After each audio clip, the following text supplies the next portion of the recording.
I am very outspoken. I think that Tenisha softens me.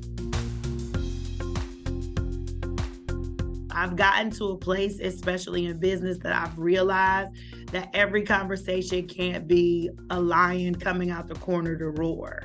I do enjoy having a partner in those meetings and in those conversations. And even if she's not there, I'm stopping and saying, let me listen. I'm going to run this by Tenisha to see if she's as offended as I am, and then I'll respond later.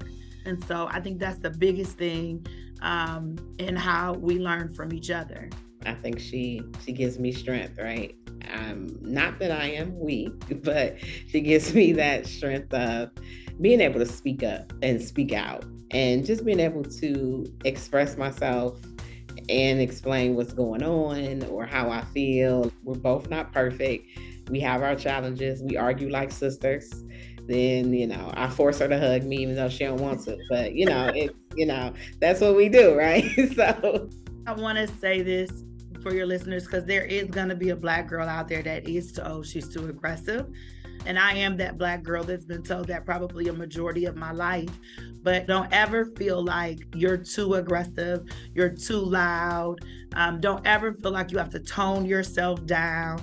You have to dim yourself. You don't ever have to dim yourself. And especially if you know what's right.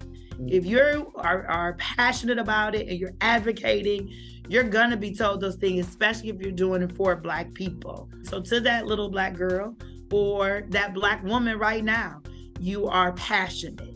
You remain passionate and do understand you're needed just as much as the quiet Black girl who doesn't speak out as much or who might send the email instead of choosing to say it in the meeting.